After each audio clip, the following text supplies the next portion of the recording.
सुस्वागतम,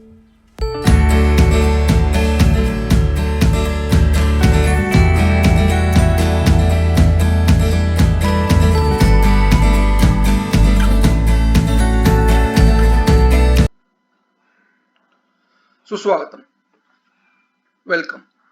मागच्या भागात आपण फ्रंट ऑफिस बद्दल चर्चा केली. या भागात आपण ह्युमन रिसोर्स या महत्वाच्या मुद्द्याबद्दल चर्चा करू. यामध्ये जो काही आपल्या शाळेच्या व्यवस्थापन स्टाफ आहे याची सर्व नोंदणी, प्रोसेसिंग, कंट्रोलिंग हे या मॉड्यूलने करण्यात येते. यामध्ये staff directory, staff attendance, approve leave request, apply leave, leave type, teacher rating, department designation, disabled staff हे बेसिक गोष्टी. Payroll it is related to account आणि अकाउंट मॉड्यूल हे आपल्या बेसिक मॉड्यूल मध्ये समाविष्ट नाहीये, त्यामुळे पेरोल बाबत आपण चर्चा करणार नाही. आपण पुढील गोष्टीबाबत जाऊ. सर्वप्रथम डिसेबल स्टाफ. डिसेबल स्टाफ ही काय गोष्ट आहे, तर फिजिकल डिसेबिलिटी का, तर नाही. डिसेबल एनेबल हे त्यांचे लॉगिनचे प्रकार आहेत. एखादा स्टुडंट, एखादा टीचर तुम्ही ऍडमिन लॉगिन साठी एनेबल किंवा डिसेबल करू शकता. हे सेटिंग सिस्टीम्स मध्ये युजर या मेनूत दिलेलं आहे.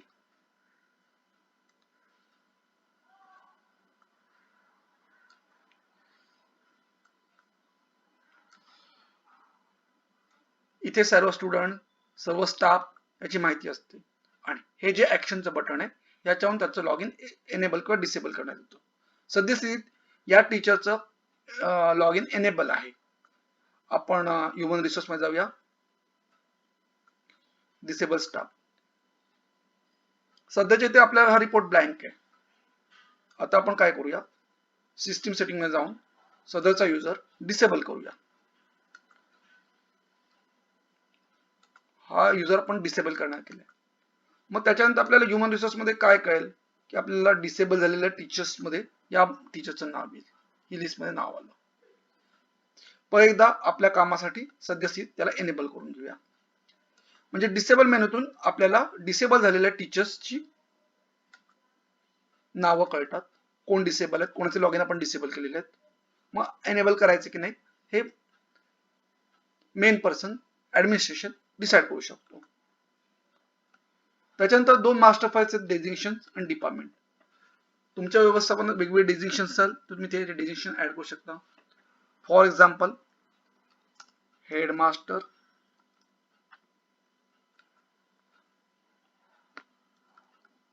टीचर,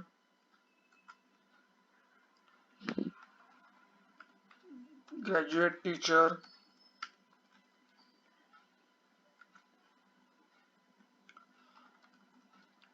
क्लर्क,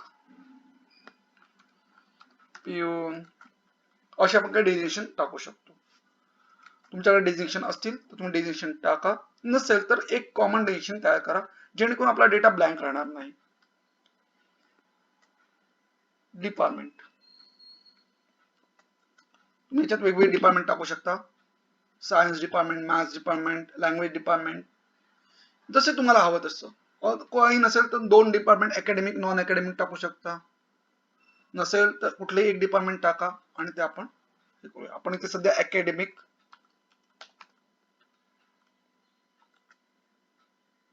आणि नॉन अकॅडमिक अशी दोन डिपार्टमेंट टाकलेली आहेत.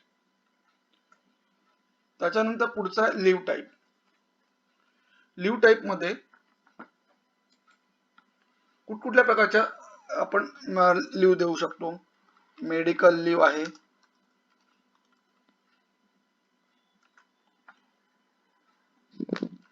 कॅज्युअल लिव्ह आहे, ज्या काय तुमच्या रजा आहेत त्या.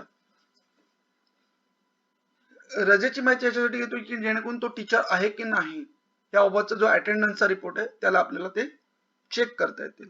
इथे तुम्ही सगळ्या प्रकारच्या रजा घेऊ शकता. फिमेल असेल तर मॅटर्निटी लिव्ह घेऊ शकता.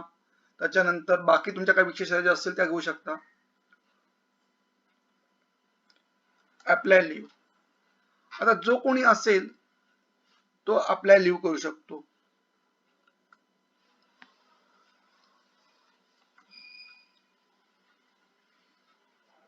त्या व्यक्तीला किती लिव्हज आहेत त्या पहिले आपल्याला सिलेक्ट करावे लागतील. आता आपण सुपर ऍडमिनच करतोय. कुठलं कारण आहे, कुठल्या डेट पासून, apply date, leave from date, to date, किती ते किती, आणि त्याचं डॉक्युमेंट, त्याचं पत्र हे आपण इथे अटॅच करू शकतो.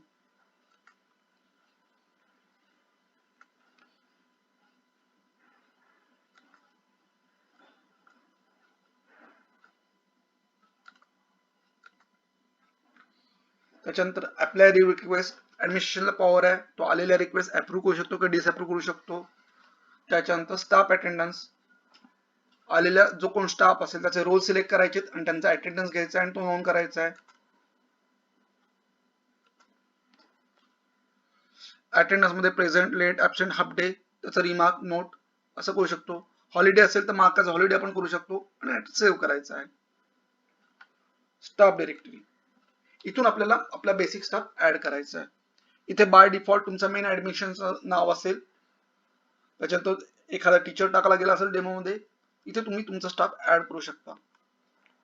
ऍड स्टाफ करताना ऍड स्टाफ करायचा आहे, स्टाफचा आयडी द्यायचा आहे, फॉर एक्झाम्पल 2, त्याचा रोल द्यायचा, रोल नाम द्यायचा आहे, टीचर आहे, ओके, त्याचं डेजिग्नेशन हेडमास्टर आहे, ओके, त्याचं डिपार्टमेंट अकॅडमिक आहे, ओके, त्याचं first name first Mhatre, father name XYZ, mother name ABC, त्याचा ईमेल hm@gmail.com, सिलेक्ट मेल, त्याची date of birth, date of बर्थला आपल्याला कसं कॅलेंडर येईल त्याच्यातून तुम्हाला पिकअप करायचं आहे.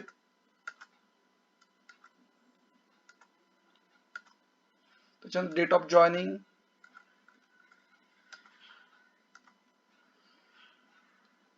जेव्हा वर्ष पाहिजे तर वर्ष 10 वर्षाचा स्लॉट येतो त्याच्यात तुम्ही टाकू शकता. फोन, सगळीच माहिती इमर्जन्सी आहे का, महत्वाची आहे का, तर ज्याला आम्ही हा रेड कलरचा स्टार दिलेला आहे ती माहिती इम्पॉर्टंट आहे, कारण का ती माहिती आम्ही रिपोर्ट्स मध्ये वापरलेली आहे. जर आपल्या रिपोर्ट्स प्रॉपरली येणं आवश्यक आहे तर ती माहिती सेव्ह करून घेणं गरजेचं आहे, म्हणून ते केलेले आहेत. त्यामुळे त्या गोष्टी आपल्याला कंपल्सरी आहेत. बाकी ज्यांना स्टार नाही ती माहिती तुम्ही तसंच ठेवू शकता. Current address, permanent address, qualification, work experience, rate देऊ शकतात. आता इथे सुरू होतोय आपल्या ऍडिशनलचं, त्याचं पेरोल वगैरे ज्याचे काय हे अकाउंट रिलेटेड आहे ते देऊ शकतो. त्याला लिव्ह ज्या तुम्ही असाइन कराल त्या त्याचं लिव्हचं रजिस्टर इथे मेंटेन सुरू होतं. मग तुम्ही त्याला 15 कॅज्युअल लिव्ह दिला तर 15 कॅज्युअल लिव्ह तो किती घेतोय हे मगाच्या तो आपल्या लिव्ह करू शकतो आणि त्या लिव्ह ऑटोमॅटिकली डिडक्ट होत जातील. त्याचं बँक अकाउंट डिटेल आपण घेतलेलं आहे, त्याचं सोशल मीडियाचे लिंक्स घेतलेलं आहे, त्याचे जे काही 3 प्रकारचे डॉक्युमेंट आपण इथे घेतोय, रिझ्यूम घेतोय, जॉईनिंग लेटर घेतोय, अदर डॉक्युमेंट घेतोय, जेणेकरून परत परत ते आपल्याला शोधायला नको. आपल्याकडे रेकॉर्डला असणार आहेत पण ते इथे आपण घेऊन ठेवतोय कारण का ते रेकॉर्ड आपण इथे मेंटेन करू शकतो. ठीक आहे, असं झाल्यानंतर आपल्याला ते सेव्ह करायचे. आता या व्यक्तीचा जो ईमेल आयडी आहे तो त्याचा युजर आयडी आहे आणि बाय डिफॉल्ट त्याचा पासवर्ड 1 2 3 4 5 6 असेल, किंवा जर इतर कोण असेल तर त्यांना तो काय डिफॉल्ट पासवर्ड असणार आहे तो सांगितला जाईल. मग त्यांनी पुन्हा एकदा URL site oblique log in च्या ऍडमिन लॉग इनला जाऊन त्यांनी लॉग इन करायचंय, त्यांचा बाय डिफॉल्ट पासवर्ड टाकायचा आहे आणि मग त्यांनी पासवर्ड त्याचा चेंज करून घ्यायचा आहे. मग ते चेंज करून घेतलं की त्यांना जे जे मॉड्यूल्स डिसेबल एनेबल करण्यात आले त्याप्रमाणे त्यांचा फ्रंट व्ह्यू त्यांना इंटरनल फ्रंट व्ह्यू त्यांना दिसेल आणि त्याच्याप्रमाणे ते कंट्रोल करू शकतात, प्रोसेस करू शकतात किंवा विद्यार्थ्यांना सुपरवाइज करू शकतात. अशा प्रकारे आपलं ह्युमन रिसोर्सचं मॉड्यूल आहे ज्याची स्टाफची एंट्री होणं अत्यंत आवश्यक आहे. धन्यवाद.